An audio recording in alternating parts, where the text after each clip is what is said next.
excited to be here today for one of our other sessions. So please use the chat box and tell us who you are, where you're joining from today, your job role, and for those who've read it, what really excites you about the people plan, and share it with all of us. Welcome.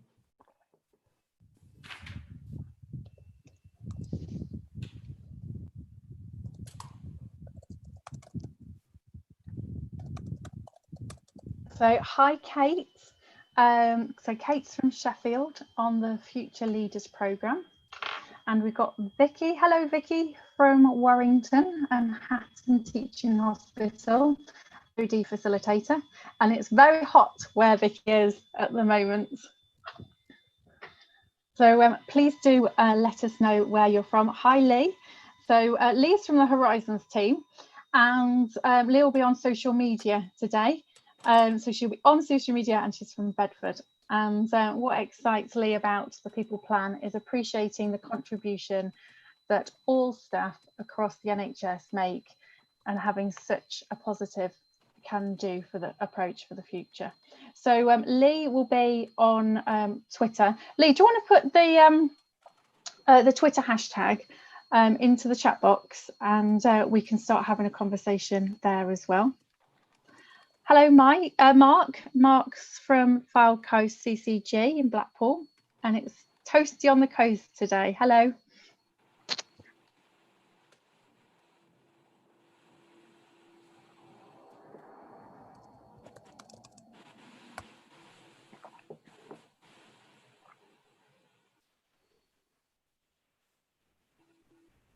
So we've got Ruth, also from Warrington and Halton, head of L and OD, learning and development, maybe, or learning and organisational development. Karen, hi Karen. Everybody's saying it's hot. It is very hot everywhere. Welcome to everybody joining us. Really good to see many of you are already using the chat box. Please tell us where you're joining from, who you are, your job role, and for those who have read it, what excites you about the People Plan. I read it and I just thought, yay, here is to celebrate flexible working across NHS. It's really, really well promoted in the NHS People Plan, and I'm really, really looking forward to implementing that across our organisation. Thanks, Elizabeth. I can just see we've got Ronka joined. Shall we just do a quick audio check for you, Ronka? Would you like to unmute? You should be able to unmute yourself now. Hello. Hi, everyone. Yeah, I can hear you.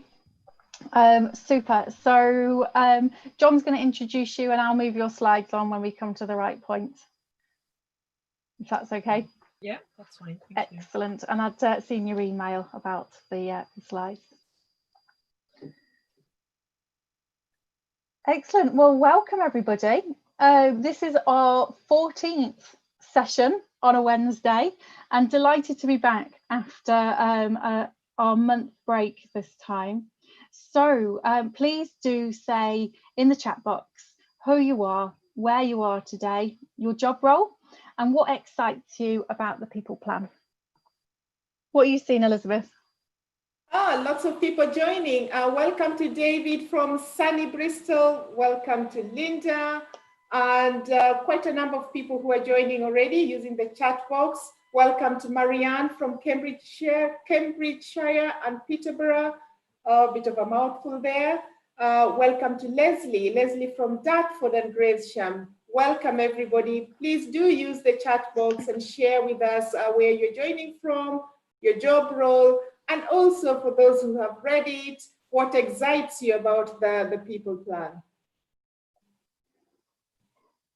So just before we start, a couple of ways where you can stay in touch during these meetings. So after the meeting, then please do join the mailing list. We've got the tribe site as well, and we are still sharing lots of information via Twitter. And the hashtag that we're using today and after the session as well is the usual caring for, that's the number 4, NHS people.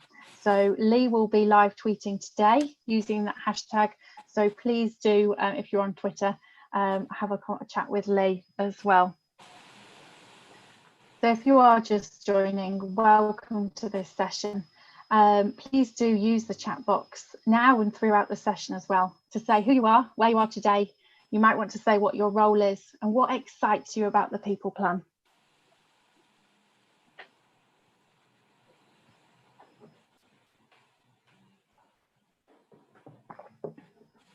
And the usual, if you'd like to tell us the weather as well, then please do. It looks like it's hot everywhere. And hi, Caroline from Milton Keynes. We've got Louise Pratt with us from West Sussex. We've got Katie. Hi, Katie. So welcome, everybody. We're on Zoom today, but we're also live streaming on YouTube. So if you're on YouTube, please do say hello in your chat box as well.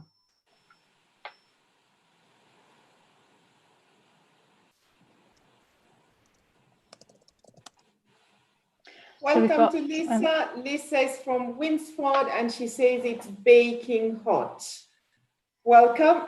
Welcome to Tina as well. Lots of people joining us, and thank you for using the chat box. Continue to use it as you join us to let us know where you're joining from, what your job role is, what excites you about the people plan, and send it to all participants. Welcome, everybody.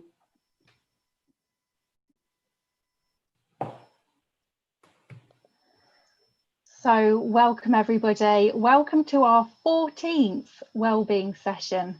And today we're going to be focusing on the newly published people plan. So welcome today on the 12th of August, and we are live streaming on YouTube as well as hosting our session in Zoom. So today, as all of our aims for our Wednesday sessions, what we want to do today is offer support, ideas, knowledge and wisdom to those in a role supporting the health and well-being of our staff. We want to share a range of wellbeing support activities that are available, and also we want to connect with each other and build our community of people who help people across health and care. So please do connect with each other in the chat box, both YouTube and in Zoom, and also on Twitter today using the hashtag caring4, that's the number 4, caring for NHS people. On our agenda today, we'll get a roundup and update of the national support offer from Sonia, and we will also hear about the NHS People Plan from John, and we've got a section on inclusion and belonging that is part of the NHS People Plan, and we will hear that from Ronka, and then we'll also hear from Zoe about the People Pulse, and we will have an in-conversation session facilitated by Helen, and that will be between Helen, John, and Ronka. And as usual, we will end with a call to action and some closing remarks from me and Zoe. And on the team today, you've got me and Zoe, who are your co-facilitators. And then our contributors today, we've got Sonia, John, Ronka, Zoe, and Helen. And behind the scenes supporting this session today, we've got our technical hosts, Paul, Zara, and Tej. On the chat box, we've got Karen and Louise. On YouTube, we have Ian and Lindsay. And as usual, tweeting throughout this session, we've got Lee. Welcome. And now we're going to begin with hearing about the update on the National Wellbeing Offer from Sonia. Sonia, welcome. I noticed on Twitter you've just returned from a wonderful holiday. We are glad to have you here today. So over to you, Sonia. Thank you, Elizabeth. It's lovely to be back. And has it really been a month? 2 weeks in Greece have absolutely done me the world of good. So very much smiling. Can we have the first slide? Thank you. So cool tips and tricks. I don't know if you've seen these little bags that you usually have for sports injuries. I have been using these constantly as a way of keeping cool around your ankles. So a health and well-being tip for you there. So what are we up to? Scores on the doors. So 4,700 calls to the main NHS line on the Samaritans support line, and over 6,000 to the main line. You may remember, those of you who are regulars here, that we looked at that before. We know that we've got an issue with staff really being reluctant to seek help, and at least they're finding it on that main number as well. Anything that's badged as sort of NHS seems to be deterring people, so definitely one for us to think about as part of our wider culture change. Up to 1,900 on the text lines. Over 140,000 now downloads of the apps and the self-help materials. And Sian, who has been working in our team around the evaluation data, will be sharing some in-depth download data, so you can see exactly where in the country people have been downloading from. And I've got some early data to share with you today. And then over 240,000 on the People NHS website visits, and that visit seems to remain consistent. So we're really looking at how we take the content forward. It seems to be really reaching a good place. So the most visited pages during July and up to today are looking at individuals returning from shielding. We know that's a current live issue for us. Lots of people coming back after time at home. Coaching and mentoring, people maybe getting into a bit more of a space now where they're starting to think about their own needs, and just support for compassionate leadership, financial well-being. Again, you'll remember me saying to you, the secondary stresses are the things that seem to be bothering people. So being able to cope with work, but actually when things are not going well at home, when money troubles are worrying, those are the things that are keeping people up at night and concerned. Tiredness, stress, worries about a second wave and winter still featuring as real considerations. And then people's mental and physical health, again, not unexpected at this point, as people have got through that first very active phase, spending time thinking about their own health and well-being. Just to flag really, so coming up, we're about to launch a Christian counselling service that's got BAME specific counsellors. So one of the things we heard loud and clear from our community is, actually I'd like some help and support from somebody that looks like me, who has the same spiritual beliefs as me. So the Christian counselling service is our first in a line of these, and what we're doing is working with our imams and our wider Sikh Muslim networks to really think about how we might support and enable that. So providing clinical supervision for community supporters who are already out there supporting our staff. Staff feel safe to go there to get their support, but actually because of the trauma and the events that they've been exposed to, we want to make sure that that support's being done in a safe way. So ensuring some really great clinical supervision is one of our programs of work. We've got a domestic violence app that is coming out called Bright Sky, with some video resources attached to that. Sadly, we know that, as is in the rest of the population, that domestic violence continues to be an issue as people are becoming under stress following lockdown. And then that looks like a bit of a spelling error there. So physical health and the apps relating to that around the Invictus Games is one to watch out for. And if we can have the next slide, that would be great. So what we've seen, we know that the number of calls talking about COVID is coming down. So that's a good thing. It's not necessarily now at the forefront of people's minds, but it's the secondary stresses that are becoming more of a concern. We have one of the apps particularly that's been given us some great data are the Sleepio and Daylight apps. So Daylight for the worry and the anxieties as it presents itself during daylight hours, and then we know at night anxiety, worry, stress comes in the form of not being able to sleep well. So we wanted to look at the specific data to be able to teach us a little bit about take up right now, and especially because the sleep resources that we've had on the main website seem to be particularly popular. There is something about how that's interfering with people's general functions. So we know that the Sleepio is an evidence-based app, that they've got some really good evidence around how it works and how it moves people to feeling in a better space. And again, this is available to all NHS staff, just with an nhs.net email address, sorry. If we can have the next slide, thank you. So what we've tracked is that as we've released the app down on the 26th of March, what happens at what point and where people are having the communications, how they sign up. So with the apps particularly, we know that the national comms campaigns are working, and we see a surge each time that they're talked about, either through Mental Health Week or where Prane is coming along and talking to us or tweeting to us about it. So this particular app has now got over 20,500 people who've signed up for it. So a great kind of data set for us to really start learning from. Thank you. If we can have the next slide. So we know that through this particular app, we've got twice as many clinical staff as non-clinical staff accessing it. Now, we might all think that that's probably a good thing because it's our clinical staff that have been at the forefront of the response. But what we know from 9/11 and other major incidents is that the further away you were from the eye of the storm, the worse your mental health was as a response.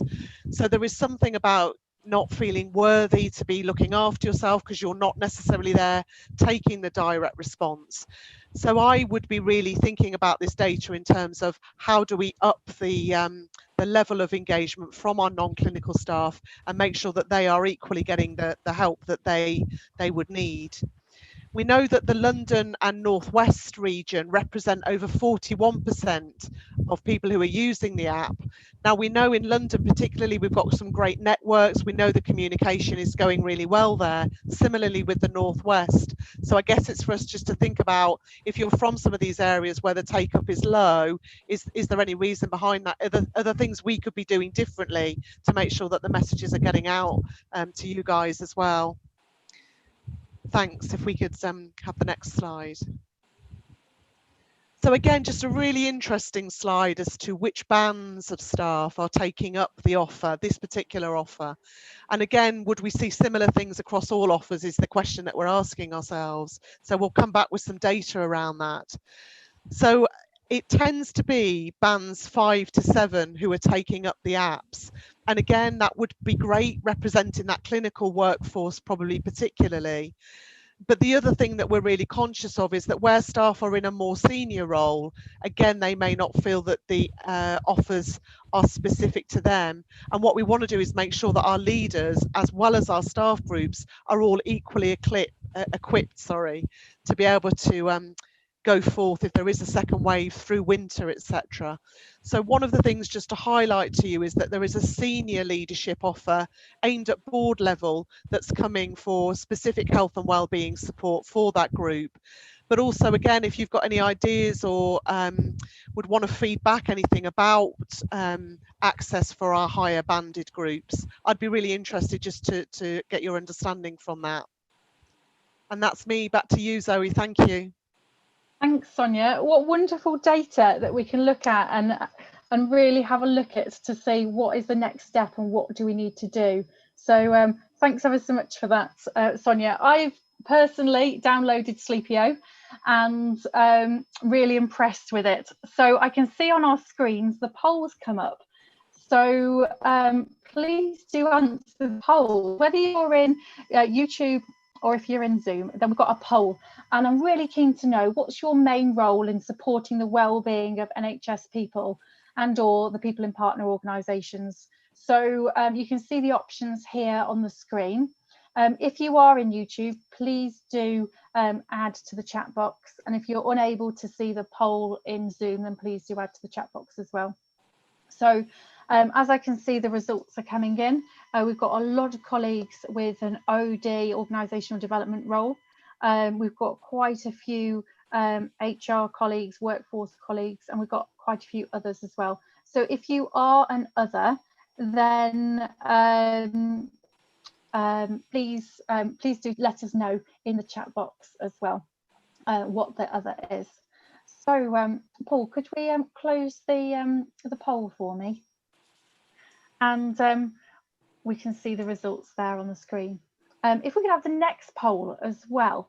So the next poll is all about the people plan, and we're going to be talking about that now. So the people plan's been launched just recently, and it would be great to know, have you read it? So number one, I've fully read the people plan. Number two is I've read the summary or parts of it, or I've heard other people's views. Number three is the people plan is on my list of things to read. I've got a whole long list of things to read. So is it on your list of things to read, or you didn't know there was a people plan?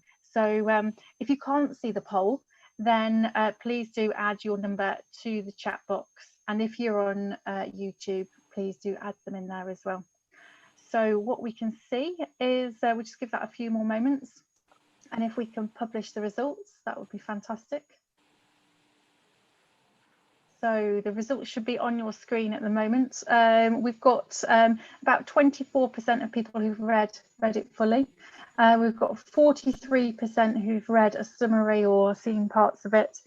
28% it's on your things to read, and 5% didn't know if there's a people plan. So if we could stop sharing those, that would be fantastic. So that leads beautifully into our next presentation. So we've got John Drew with us. John is the Director of Staff Experience and Engagement at NHS England and NHS Improvement. And John's going to tell us about the people plan. Over to you, John. Thanks, Zoe, and good afternoon, everyone. Yeah, for those of you that haven't read the people plan, I'll give you a very whistle-stop tour, but I would absolutely recommend that it is worth reading. And it's good to know that 95% of people knew there was a people plan. So if you somehow have escaped it, you'll know by the end of this a little bit more. So Zoe, can you move us on?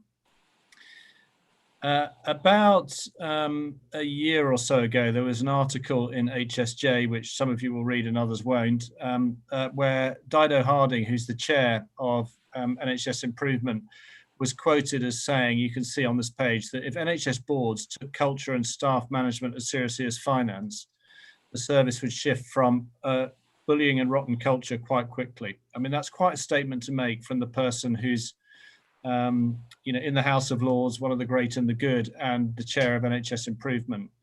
So I think she and her intervention has been quite powerful here in recognising the need to do things quite differently.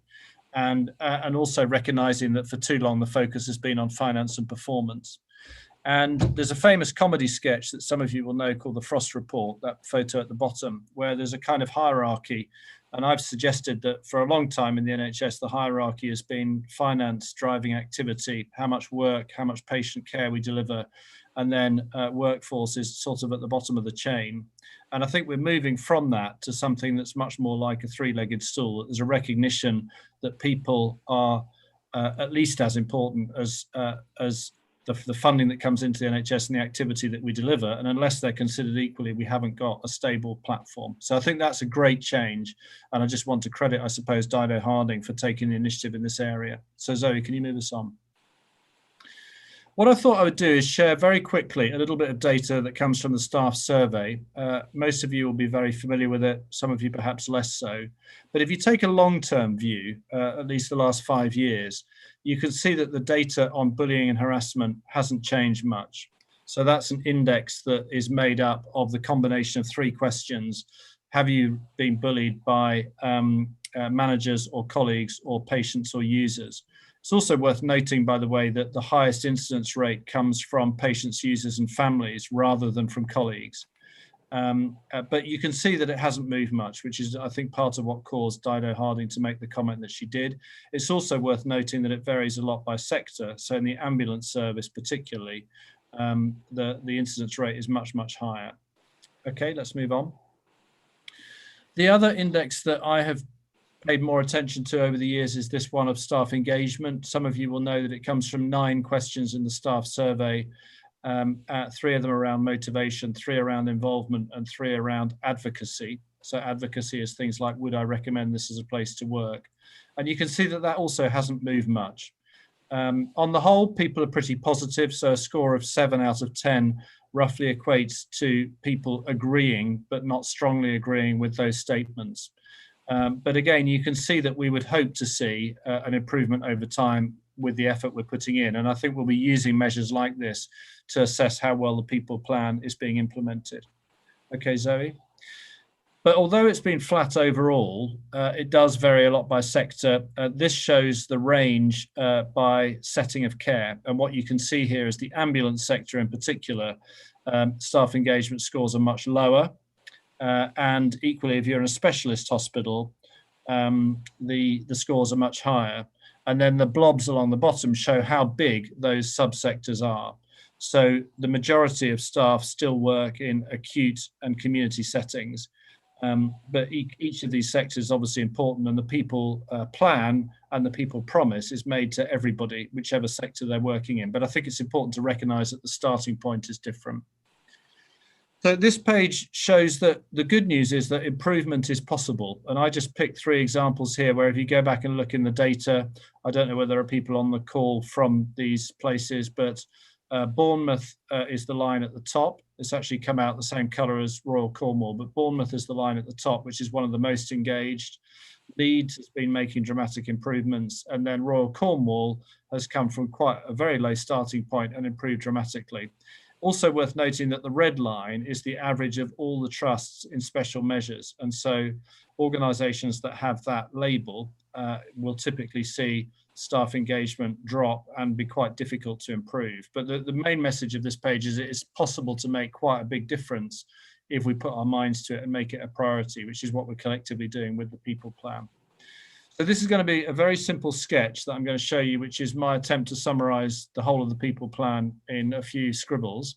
On the one hand, you've got the number of staff in the NHS, and on the other hand, you've got the potential of each of those staff. And if you move on, Zoe, we know that we've got a staffing gap, which is something like 5%. So that's where you get the 50,000 nurses, which is in the government manifesto, and we need to close that gap. When you look at the potential of staff, when I've asked people in the past how close they feel they are to their full potential, the answer is usually about halfway. So if you keep moving it on, Zoe.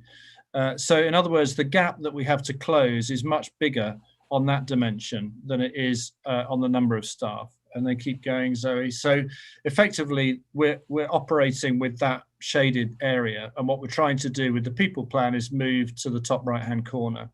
And the people plan summarizes very quickly 3 simple concepts. It says we need more people working differently in a better culture. So those 3 elements are all in the people plan. The focus of what we're going to talk about today is really the better culture of how we get there.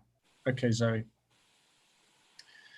So most of you will have seen this, I hope, and certainly many people will have this in their windows. One of my daughters painted one on the pavement outside our house, which is still there.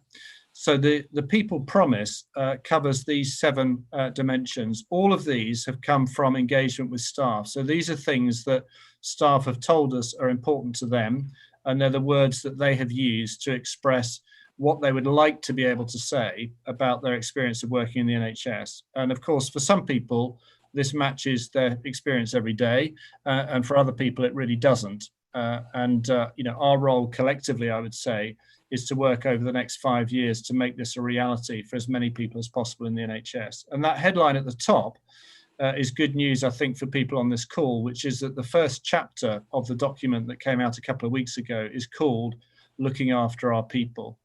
So that has been stated as the big priority really at the moment. And I think that that takes the area that many people on this call have been working on for years. I saw one comment in the chat box that said for the first time or this is the most optimistic that person's been in 15 years of working in this area. And I would agree with that. So the people plan certainly sets out our stall very clearly that we need to look after people differently and better.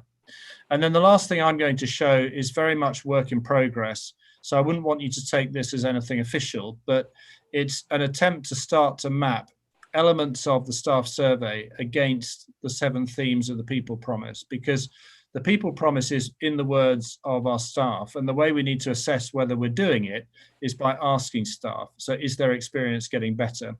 And what I've just highlighted here is that there's a whole section on being safe and healthy, which is the obvious place to look for perhaps for people on this call. But there are other important questions in there, like, does my immediate line manager take a positive interest in my health and well-being? And do I feel like the work that I'm trying to do is manageable? Does it fit into the hours that I'm supposed to be working? And so I'm sharing this with you because I would hope that everybody on the call can look at some of those statements and say, yeah, I'm not only committed to improving those things, but in my role, I can see ways in which I could make a difference to those things, whether you come from an OD background or whether you're a health and wellbeing professional or whether you're a line manager or just have an interest in this. Hopefully there are things there that you can say, I can see how I can make a difference to improving those things. And equally, I can see how my view on those things would tell me whether we're moving forward in delivering the people promise.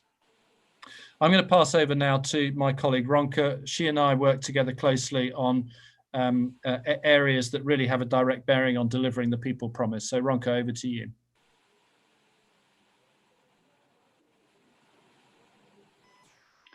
So Ronka, you might just be on mute. Are you? Okay. We can hear you now.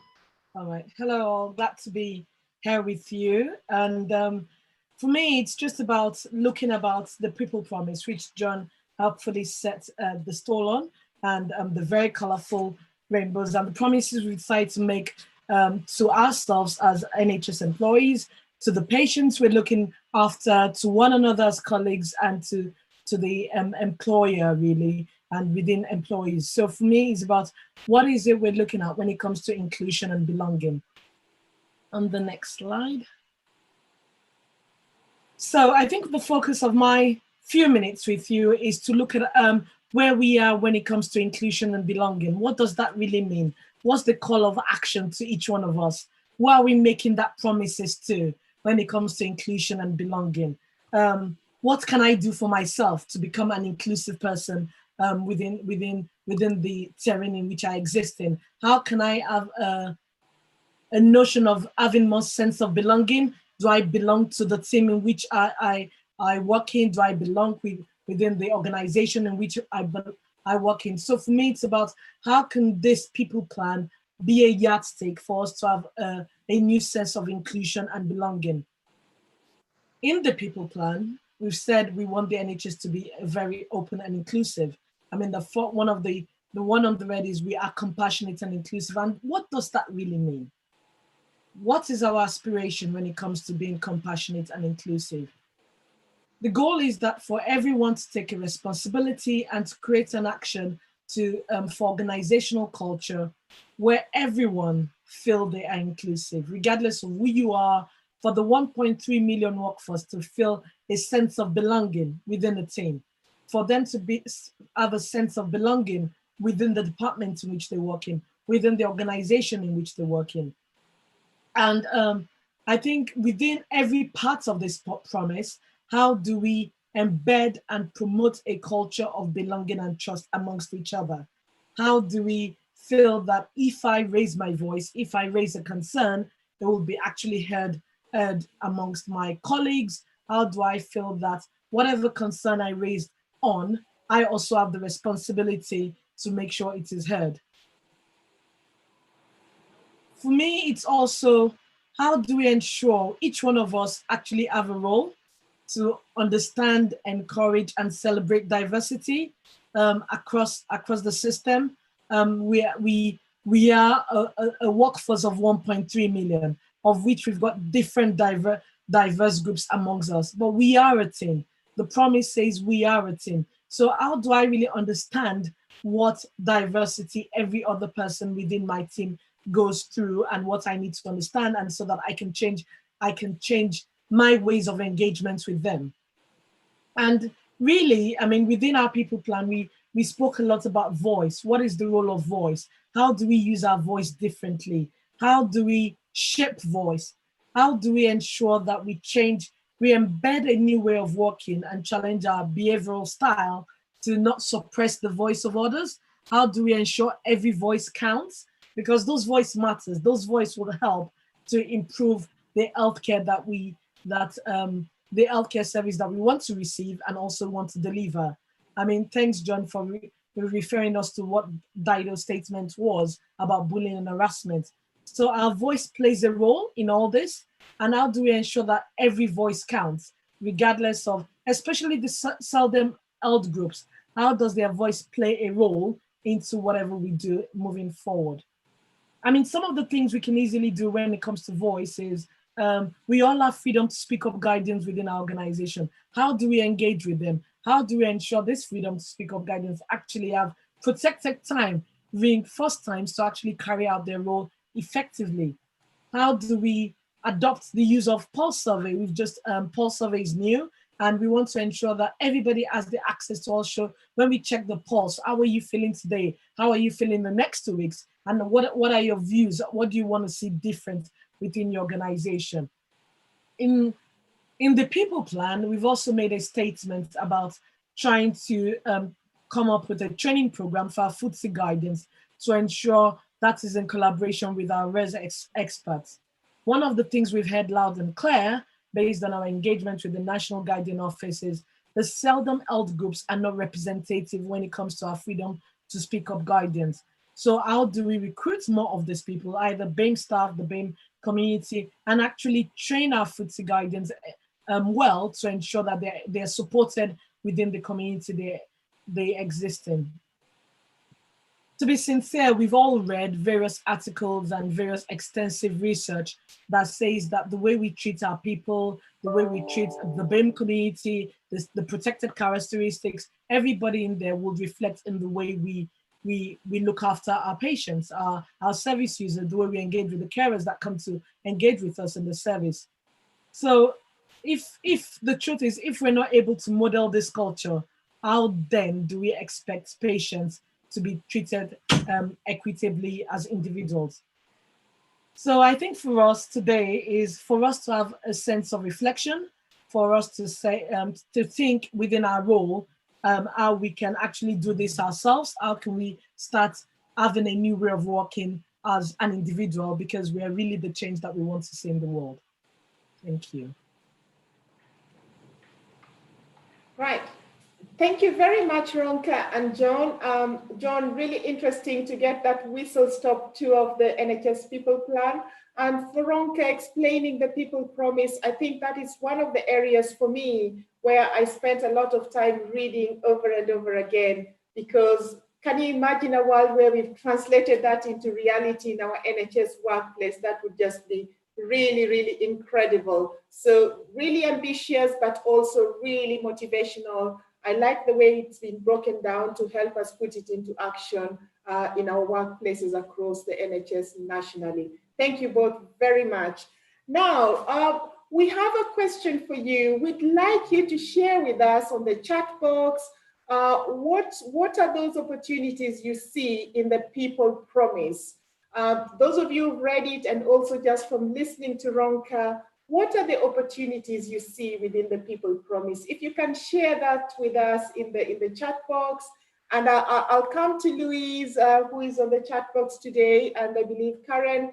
Before I come over to you, Ian in YouTube, to share with us what our participants are saying about this really, really critical part of the NHS People Plan.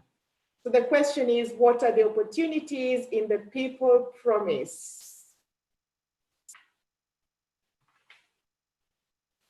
So I'll come to you first, Louise, if you can just share with us what you're picking up.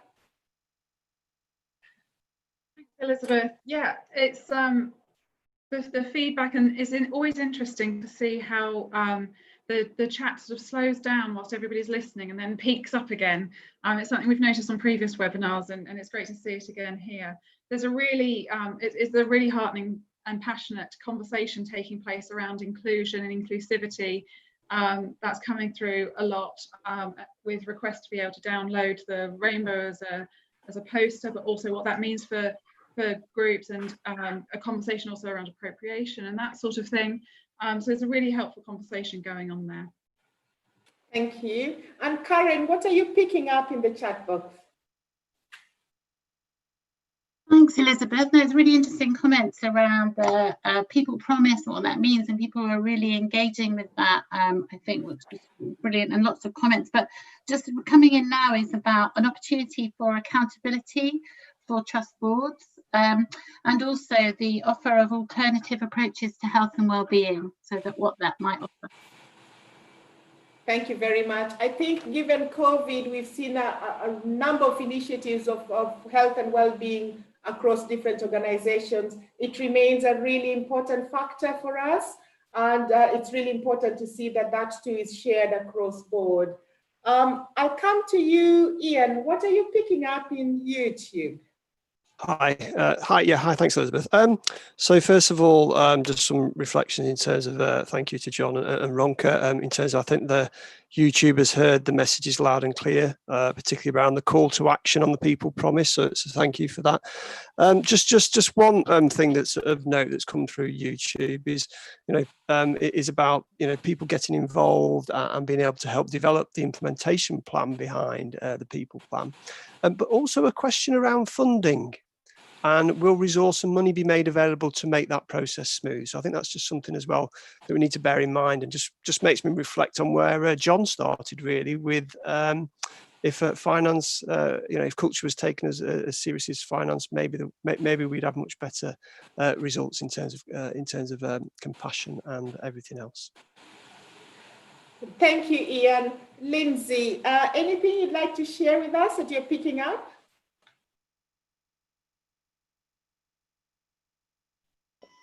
That's fine. No, nothing for me, Elizabeth. I think Ian's covered it for us. Thank you. Thank you very much. So we are now going to hear from Zoe. Zoe will share with us views about the People Pulse, and Zoe is the Head of Staff Engagement at NHS England and NHS Improvement. Over to you, Zoe. That's great. Thanks, Elizabeth. It's great to be with you all this afternoon, even though it's sweltering and a thunderstorm has just kicked off here. So the window's open, so I apologise if there's any background noise that comes through. But hi, everyone. Just an opportunity to do a really quick click through of the People Pulse, where it's come from, where we are with it now, and potentially what's happening next.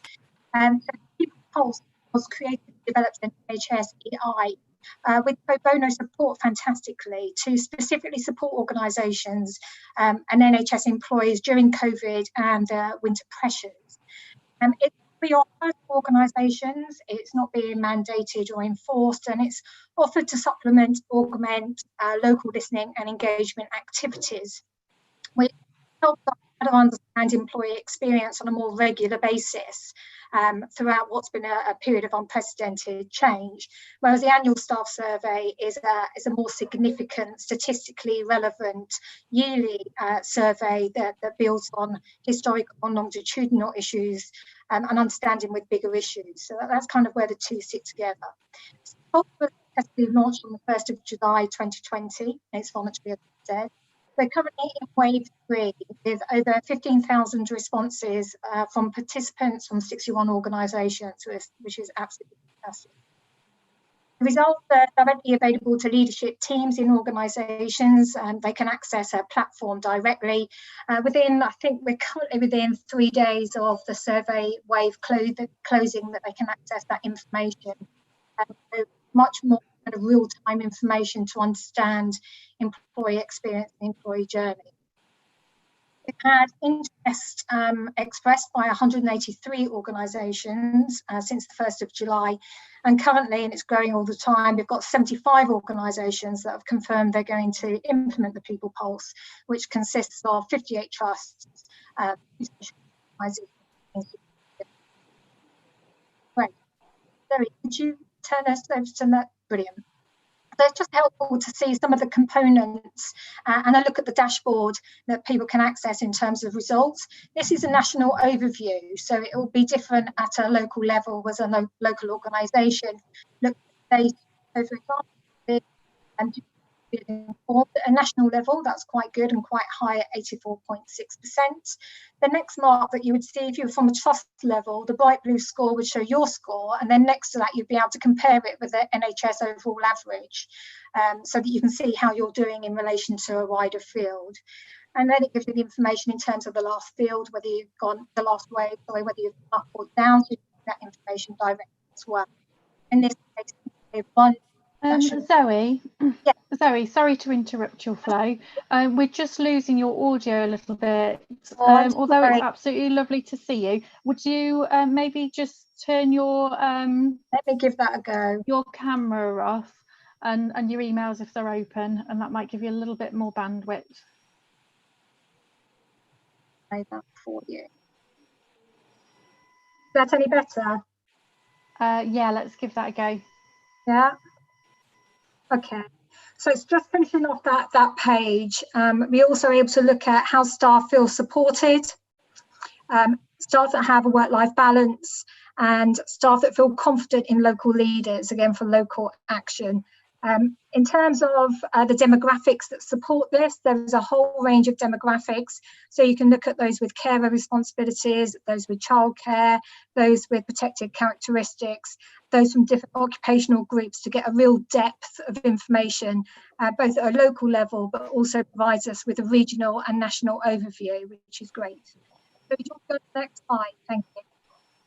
We can also look at sentiment. So there's two axes here in terms of employee sentiment, in terms of how staff feel, whether they're anxious or whether they're feeling calm, and also whether they're motivated or motivated. And utilising the organisation that we've gone through, Karen and Box, we're also able to compare this with UK PLC organisations in external industry to see whether there's a difference between sentiment within the NHS and externally in terms of assisting our learning and what might be in developed or innovative action outside of the NHS that we can learn from. Okay, and the next slide, please, Zoe. And a really good question in the survey is the big one in terms of what support would make the biggest difference to help you at work. And there's some categories that people can identify and link into. It can be more than one. So you'll see that in both waves 1 and 2, people felt that more updates on changing operations and ways of working would make the most difference to improving their areas of work, followed by greater flexibility and frequent team huddles. And we all know how important effective team working is, not only on health and well-being, but also in terms of organisational and productive outcomes. There's a segment to say don't want or don't require any additional support, goes through to IT. And then there's also a free text box, which looks where people can specify anything else they might want to add into that. And those free text boxes are provided directly back to the organisation or trust that's filling that information in. Okay, next slide. So just in terms of our next steps, there's going to be an in-depth report produced by the providers. That was due on the 10th of August. It's currently going through a bit of assessment at the moment. That will then be delivered to the senior leadership team. We're also looking at putting a dedicated web page so that we can put the national results on there. So whether you're taking part in utilising the People Pulse or not, you'll be able to access the national results there and get your own learning from that process if you wish. We're also creating a knowledge repository which provides space for organisations to share good practice with each other, so we're continuing developing. And then the project is being reviewed in September to see where it might go next, particularly in terms of running a 2-weekly cycle. It might be better that we run a monthly cycle, and we're going to involve and engage those that are using the People Pulse in those decisions. And then from January onwards, what we might do next. We're going to talk in January 2021. So that was just a quick talk through. What I'll do is I'll add the NHS IE email address in the chat box so that if any organisations or any individuals would want any further information or have got any questions, then do drop us an email and we can get back to you. Thanks, Zoe. You've answered my question. What would happen if people wanted to get involved and things? So yes, please, if you could add that email address to the chat box. We'll also put it into the YouTube chat box as well, so that everybody has the information. What fantastic data. We know that data can drive improvement, so that's absolutely fantastic. We're now going to move into our next session, which is going to be facilitated by Helen Bevan, part of the Horizons team. And we're going to have a conversation with John and Ronka about some of the information we shared today. Over to you, Helen. Yeah, thanks Zoe, and hi again, John and Ronka. And so how this is going to work is I'm going to ask you a question first, and then I'm going to hand over to my colleagues who are looking after the chat box. So Louise, then Karen, then Ian, and they're going to pick a question each to ask you. So everybody taking part, if you've got any specific questions that you'd like to ask Ronka or John, now is your moment. So here's my first question. And, you know, given this is, we're calling this in conversation, okay, to kind of create a flavour of conversation here, what I want to do is ask both of you, John and Ronka, to say, having heard each other's talk, what was it that you heard, or one thing that you heard the other person say that inspired you? So, John, I'm going to ask you to go first and say, in terms of what you heard Ronka present, okay, what gave you an insight, or what inspired you from what you heard Ronka say, and why? I think for me, it was the notion that we need to find our place in this, so the belonging point, that we can make a general statement, you know, that we want this to be true for everyone in the NHS, but that means that each person needs to find how that can be true for them, and that will mean approaching different communities and different groups in different ways. But I think that would be taking it from the big concept to the personal. Thank you, John. And, you know, I really liked how you answered that in a really concise way, which is great because it means we can get more questions in. You've trained me well. I am very good. And Ronki, what did you hear from John that was insightful or inspired you? I think for me, it's about the opportunity for improvement, the opportunity for change, and how there's a plateau of metrics that already exist or being developed to know that whatever we're promising each other, we can actually track it, because it's so easy for us to just say, I will do this, you will do that. And 6 months down the line, we're still where we were 5 years ago. So it's actually us doing it and actually measuring what improvements has taken place. And when things are not done, then how can we revamp it?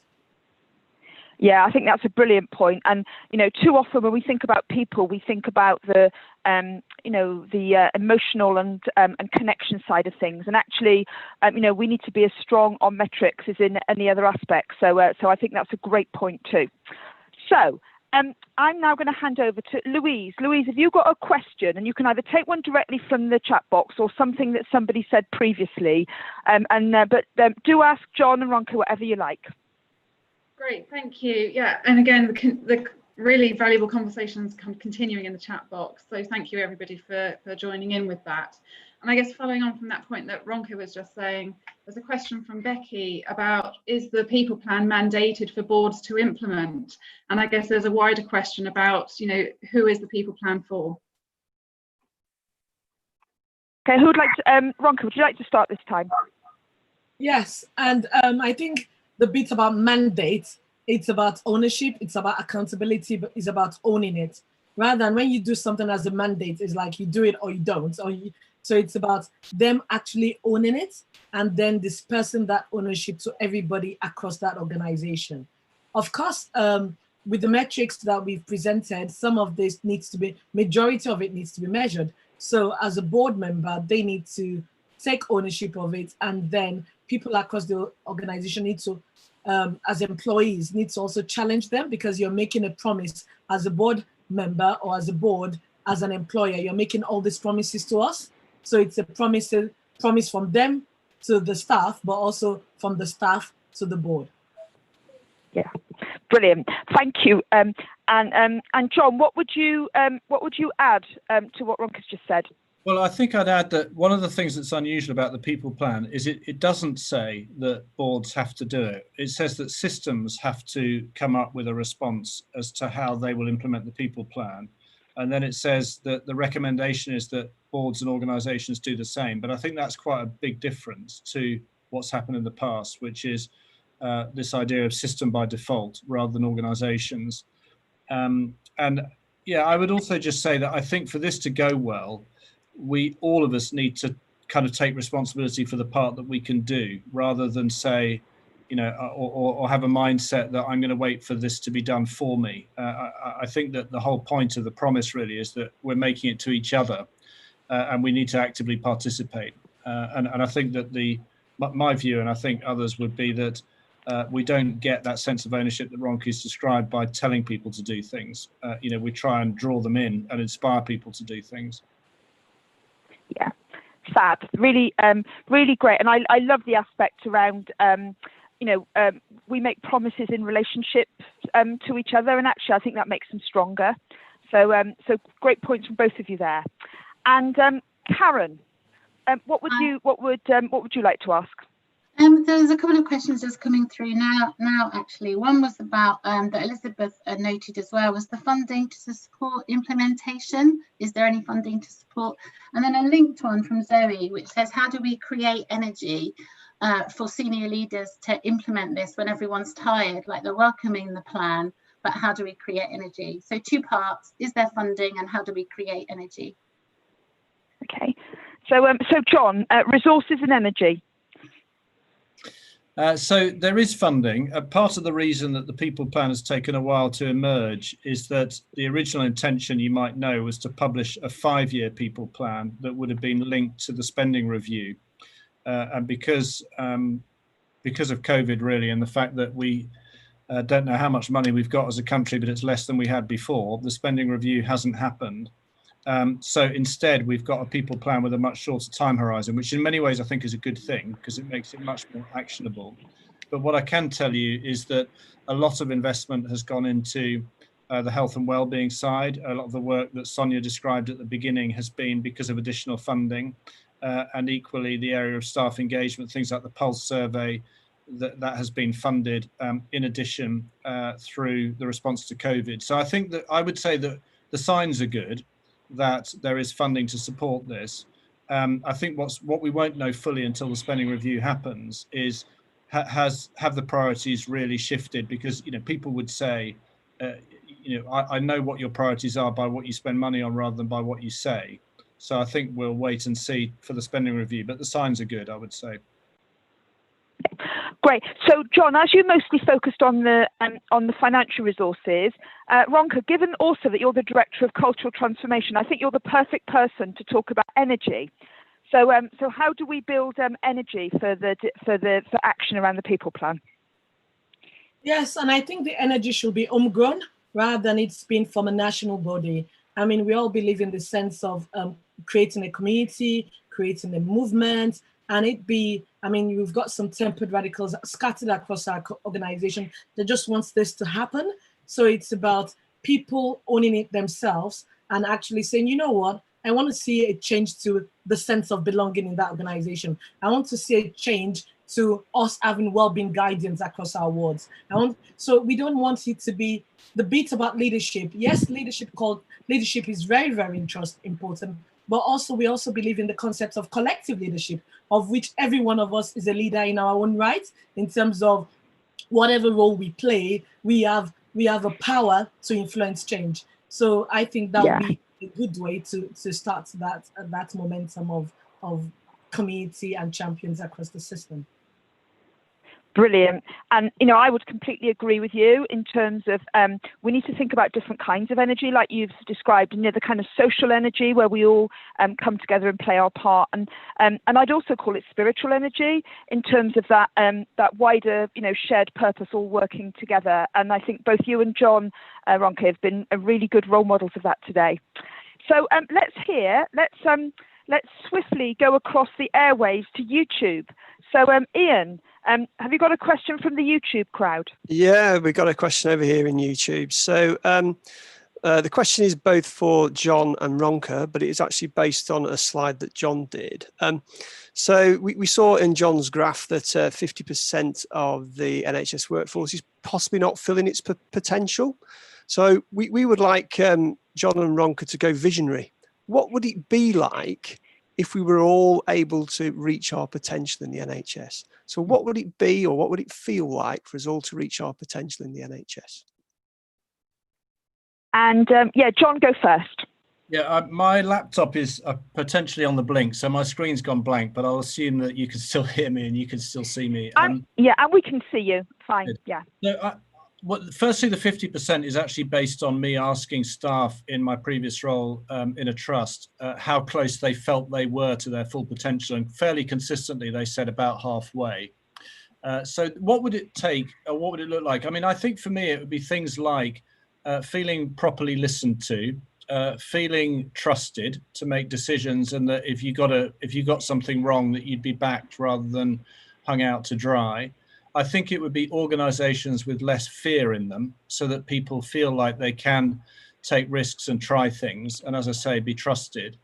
And I think it would be feeling supported and part of an effective team that really brings the best out of each other. I mean, those would be some of my thoughts. And I think for me, one of the striking things is a lot of that has become more true during COVID for many people. I can't say for everyone, but certainly the reflection that many people have had, and I've heard this from people, is that because we've had to move so fast and do things we've never done before, the attitude to risk and the level of trust has gone up.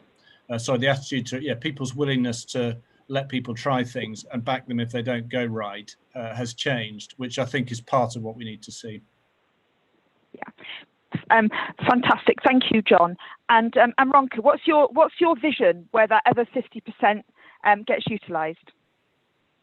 I think for me, it's what I can say is what comes to mind is really where there's a shift of balance in power, where power is used well, and whereby power is not used over people, but rather with people, where people that feel that they've been seldomly heard now have a voice in the system, whereby they have a voice towards improving the care that they deliver to the system. And generally whereby people feel they can work whatever hours, there are new ways, new rules that have been defined, and they are flexible in their working patterns to suit their own work-life balance. And whereby people that have once upon felt burnt out, that felt bullied and harassed, can actually start skipping into work in a kind of graphic metaphor. Skip into work, look joyful getting into work, and forget about the past. Do you know what? I want that world as well. Ronke, let's bring it on. And so I have to leave 3 minutes at the end for announcements, or Zoe will give me the evil eye. So, but I want to sneak in one last question for both of you. Okay, so we have to do this fairly quickly, which is, we across the two platforms, Zoom and YouTube, we've had about 200 people joining us today. So this amazing, magnificent community of 200 people that are all supporting the health and well-being of our NHS people and people in partner organisations. So my final question to you both is what do we want this community to do? What is the most important thing that the 200 people that are taking part today can do towards the delivery of the NHS People Plan? So Ronke, do you want to go first? I think one thing I'd really like from them is to also take ownership of it, whereby as you're looking after your health and well-being, how do you create a safe and healthy workplace for your peers, your colleagues, and the patients which we all care about, and also to share the ownership of this People Promise amongst their team members, and start looking at ways they can also support in implementing it. Brilliant. And John, what's your ask or call to action? I would say it's to role model it, because so much of this is about the way we behave and the way we think. And I think the people that join these calls are already role models for this. But my view is that most of change is behavior, and most of the People Plan is about changing behavior. And so, as we've said before, telling people to change their behavior tends not to work very well. You might try that at home with your children or your loved ones, and it tends not to go very well. Whereas what's harder is role modeling it and leading by example. And I would encourage people to keep doing that, believing it will make a difference. And I think a key thing is to have really good conversations with people, including listening well, which is obviously harder when we're stretched and busy and stressed. But I think that aspect of really good listening skills and having conversations with people is how the world changes, really. Yeah, brilliant. And just on that point of role modelling, I think that Ronke and John have been fantastic role models, and we've loved your passion and your leadership, and it just how you talk about the NHS People Plan. It just feels very different to the past. So thank you to both of you, and also to Karen and Louise and Ian for your questions. And very quickly on back to Zoe and Elizabeth. Thank you very much, Helen. A big thank you to all our contributors today, and also to our participants who've joined us both in YouTube and also on this session. Lots to take on there.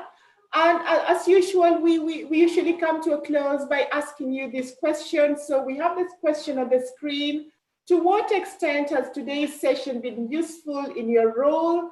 We're doing a quick poll on this one, supporting health and well-being during and after COVID. Can you please participate in the poll and just share with us, just bringing up my screen.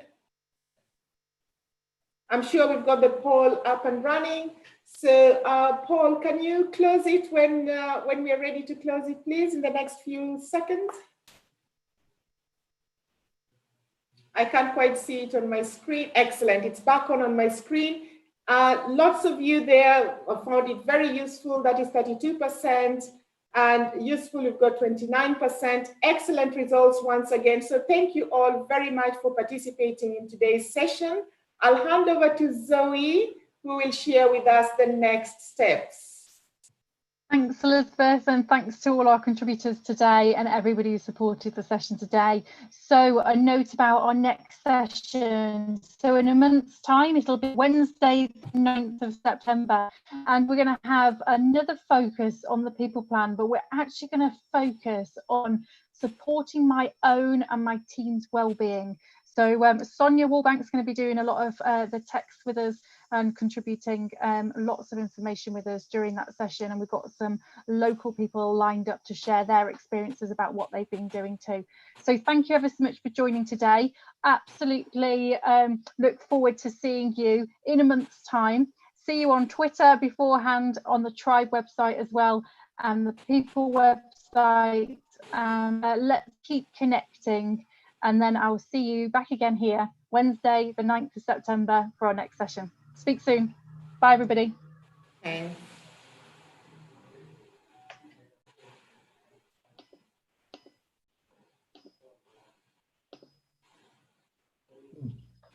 Thank you for joining us. Speakers will just go into a breakout room in a moment, and we'll just say a goodbye to a few people. Bye, Liz. Thank you for your comments in the chat room. Harry, Andy, Derek, Laura, nice to see you today. Fleur, hello. Nice to see you, Abdul. See you all soon. See you for our next session.